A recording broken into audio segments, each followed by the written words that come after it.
Sometimes we unbox a product because we want to find out if it's good. And sometimes we unbox it because we know it's good. And the Flydigi Apex 4 is the latter. It is the most premium offering that Flydigi makes in the controller space. If you don't know who Flydigi is, they are, I guess, a smaller company in competition to Sony and Xbox, making controllers in the PC predominantly space. And they are quite popular if you go over on r/controllers. In the box, we have a 6-foot cable because it's just longer than my wingspan. We have our USB dongle because it's a wireless controller. It can do 1000 hertz over 2.4 gigahertz. It can do Bluetooth. It can do wired. And with the dongle, it can actually work with a Nintendo Switch, which is pretty nifty. And then we have the controller itself. Also inside the box, we have this little package that I'm guessing is gonna be a quick start guide, as well as illuminate your personalized light panel.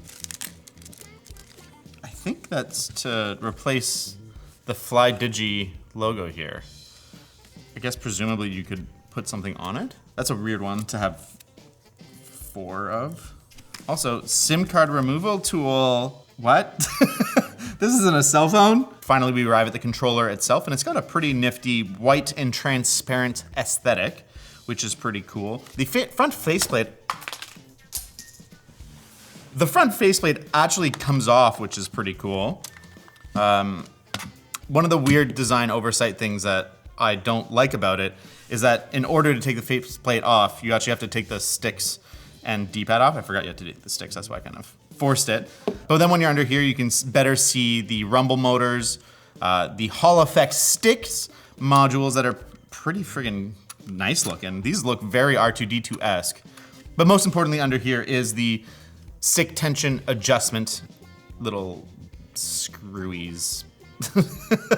On the front is a pretty standard Xbox layout. We've got our face buttons, our asymmetrical sticks, our clicky D-pad. I really don't like this. It's not very tactile. It feels like there's really not much response to it.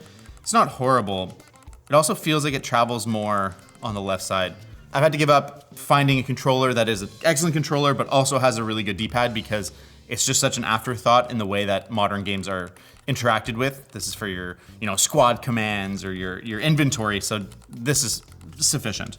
The face buttons are also mechanical style, so if you're used to like an Xbox or a PlayStation controller, it might feel a little bit strange to you. I've come to really like this feel, although this one has a bit of mush in it too.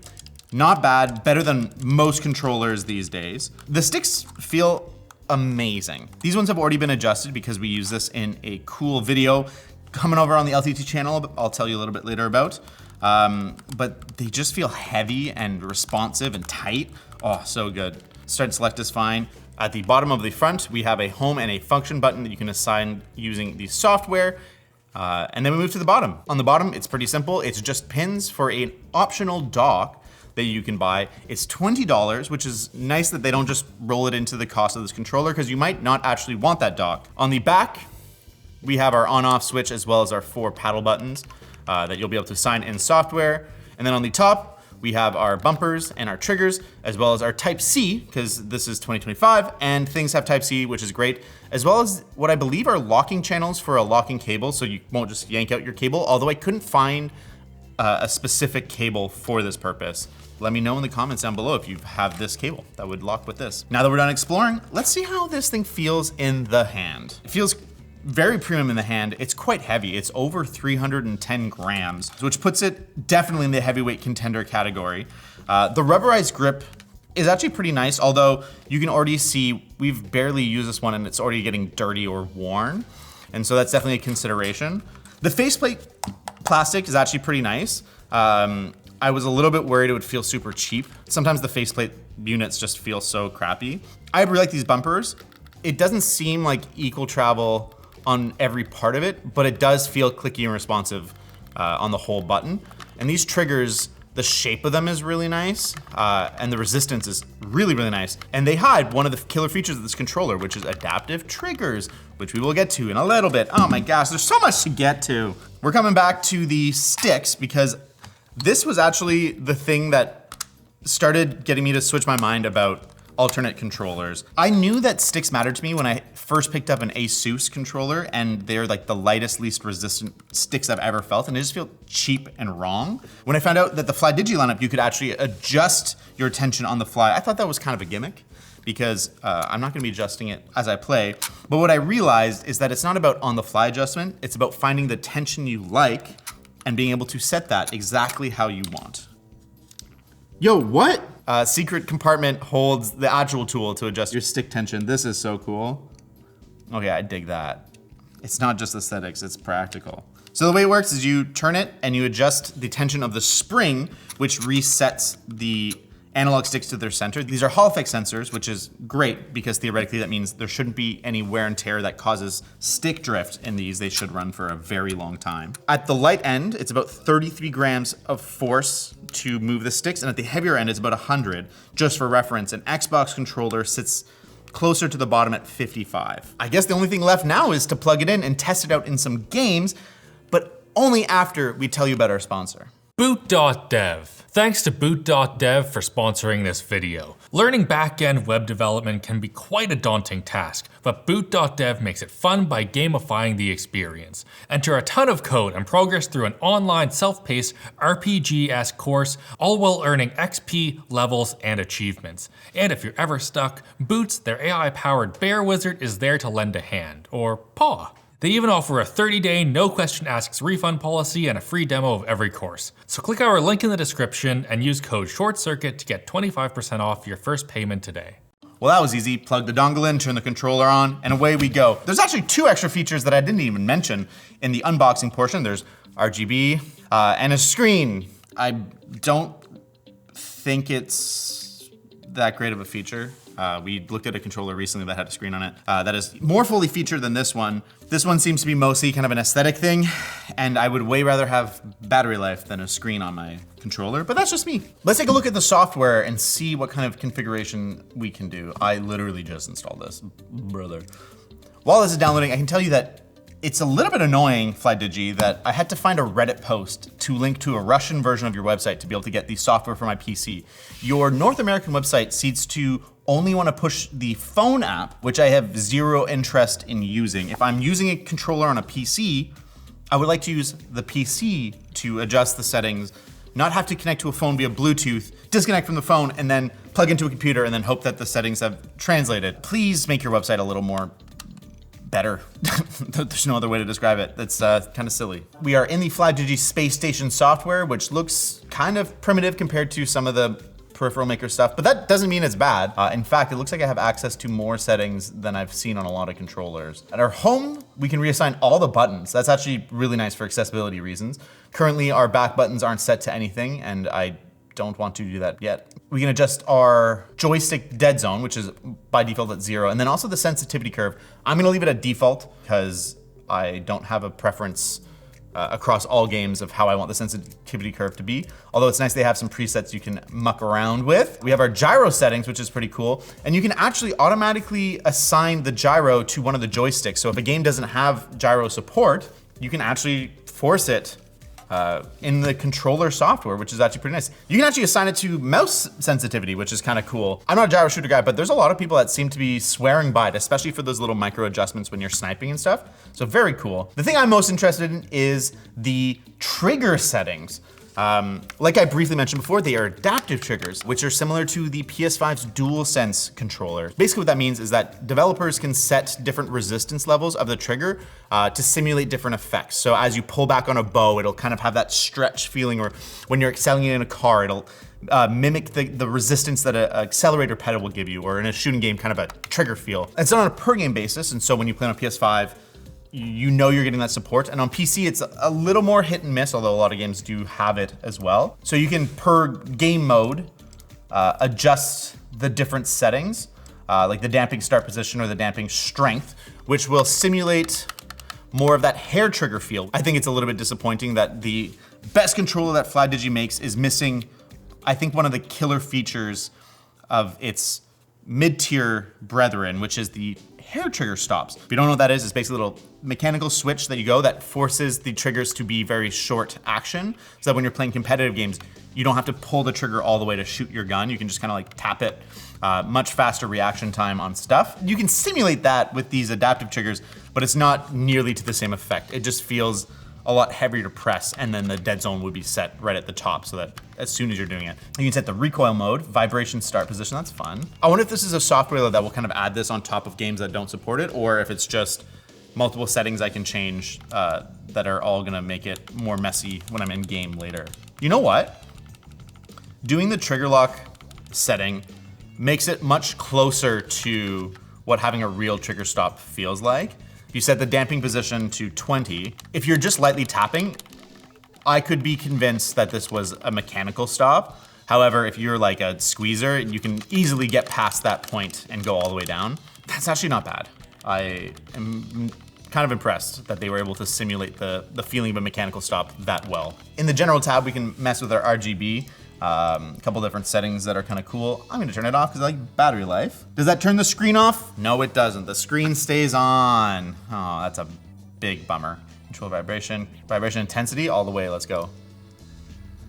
That's a lot of vibration, baby. That's the kind that like would actually probably make me lose a little bit of control. So I'm gonna bring it back down to 69. Perfect. It's not the highest resolution rumble I've ever felt. It's just rumble motors doing their spinning. It's pretty dang decent if you're not expecting haptic feedbacks like there is in the Joy-Cons or the PS5 controller. Wow, there is so many settings because I can make my different profiles here, but there's also this set of tabs up top. So PC config we're at. Adaptive triggers, oh, that's fun. Okay, so we can go into individual games and turn on the adaptive triggers. DualSense mode. All right, we'll turn that on so we can test that out. I've also downloaded Dirt 5, which is not on the list. So I think this is very specifically the games that are supported. It looks like support isn't across everything, which is a little bit disappointing. All right, so, screen settings. Where's the off button? There is no off button. Oh, you gotta plug it into the wire to update the graphic. I'm really not interested in having an animation on my controller. I'm gonna try and find the one that has the least amount of movement for the least amount of distraction. Uploading, 1 of 17. Oh, I guess it's individual frames. Yo, rule the game, dog. I can't wait to have that just going off nonstop in my peripheral vision. They got off-brand Mario and Luigi. I think I've gotta go Luigi in terms of class solidarity. Is this one? Is it Mario twerking and Luigi pointing? I've got off-brand Mario twerking on my controller. The thing I'll say is that the frame rate's wacky. On the computer, it looks like it's holding the frames twice as long, and then here it's moving real fast. Maybe I do want a screen on my controller just so I can stare at Mario twerking non-stop. Strangely enough, the controller really wants to be in slot 2, so I'm gonna pretend that I'm in a boss fight against Psycho Mantis. Let's test the circularity. That's pretty good circularity on the sticks. We actually had labs test this controller because it's part of a big roundup we're doing on LTT that you should make sure you're subscribed so you can see that as soon as it comes out, because that's gonna be a sick video. But we tested these sticks to be pretty dang good. And it appears that they still are pretty dang good. It appears that they're kind of bottom left heavy. This amount of circle error is definitely within the realm of very good. Well, let's play a game. All right, we're playing one of my favorite games of all time, Psychonauts 2. Just to get a general feel of the controller before we get into the specifics of the specific features, these sticks feel absolutely phenomenal. They're rubberized in the right way. Flydigi claims they're the first alloy adjustable tension sticks. I don't know what that alloy means. I'm guessing it's just, you know, there's multiple materials in the stick, so that makes it an alloy. But in terms of real world use, this feels freaking fantastic. Fantastics. Face buttons are nice. Clicky feels a little weird to me in a platformer like this, but this is gonna be a preference thing. These bumpers and triggers feel amazing. Right now, I think the resistance point is a little too early, so I'm gonna go mess with my software. I've set it to regular mode, which allows the game to control the resistance, and that makes it's just regular triggers. These feel very solid. They're very good baseline triggers. So this controller is passing the first test, which is kind of just a general all-round. This would be a great controller to play Psychonauts 2 or any 3D platformer with. Let's try the next thing. One thing of note is that because I've enabled the DualSense mode in the software, I think that the computer thinks this is a DualSense, and so I'm getting PlayStation button prompts. Not a big deal, I'm used to playing on PlayStation, so I know what they mean. The resistance feels kind of light as a default setting. It's there, but it's not as heavy as I think I'd want. That being said, it's a competitive game, so it makes sense. My immediate reaction in this game is, this is the best controller I've ever used in a shooter. I'm normally a mouse and keyboard guy. I can definitely play controller games just fine, but the way this feels in the hand, the way the sticks resist, the way that the triggers feel, this is about as good as a controller as I think has ever been made. This is an extraordinary experience. Yeah, input latency feels spot on. Based on our testing from the labs, this is up there with some of the best. Not the absolute top, but well within the realm of very competitive controllers. In this game, the clicky buttons feel much more at home. It feels like it makes a lot more sense to have it be mechanical style here. I made the joke before starting this video that I'm never going back to first-party controllers. I don't think it's much of a joke. Like, these are so superior than even the expensive PlayStation and Xbox controllers. Like, I would pick this 100 times out of 100 over an Xbox Elite. I guess unless I'm playing on an Xbox console. This can't currently be used on either console, although it can be used on Switch, which is nifty. Although it has to be in dock mode because you need the USB dongle in there. I didn't even talk about like how the shape is basically just an Xbox shape overall. If you're used to an Xbox controller and you like the shape and you play lots of shooters, let me tell you, I've got a way better controller to sell you. I've actually been surprised, based on like the feedback from our last video, how many people really don't like asymmetrical stick layouts. So I think that's gonna be a preference thing, and so this isn't necessarily the ultimate controller for everyone. But if you're used to asymmetrical sticks or willing to sacrifice a little bit of that, you know, hand shape. I haven't even talked about the back paddles. I'm not a huge user of back paddles, but these feel really nice. They're very clicky, very responsive, but not so light that you would accidentally press them, and they sit in a very good spot. You gotta give it up to Flydigi. They know how to make one hell of a controller. I think the one big downside is to get all those features, including a 1500 milliamp battery, inside of this package. It's not cheap. It's $160. That's definitely more than I am in the habit of spending on a controller. However, I think if these features like adaptive triggers and the screen and the stick tension matters to you, it's pretty easy to justify the complete package, even at that price.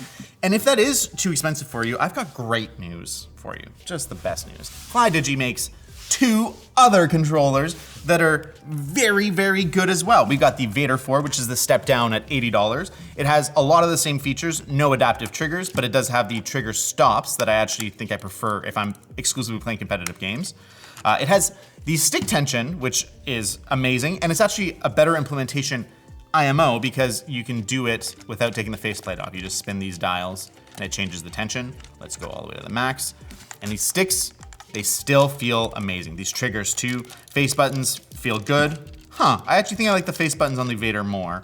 And there's also 2 extra face buttons, which is pretty nifty. So, $80, you got the Vader, and then at $50, you have the Direwolf 3, which is another very good controller, a little more price conscientious. This one's a very solid alternative to an Xbox controller. It has Hall effect sticks as well, so that reliability should be better long term. And back paddles, otherwise it's very similar to an Xbox controller, if not just slightly better. And all 3 of them are really good options. The best one is the most expensive one, and I can, without reservation, recommend this thing. It is awesome and the best controller for a shooter I've ever used. I am going to start saving my pennies up for one of these. Maybe save half the pennies and get a Vader 4. I don't know, you tell me in the comments which one I should go for. Just like I'm gonna tell you that this video is over. Thank you so much for watching ShortCircuit. If you like this video, why don't you check out my recent unboxing of the Turtle Beach Stealth Pivot. That is a weirder controller than this one.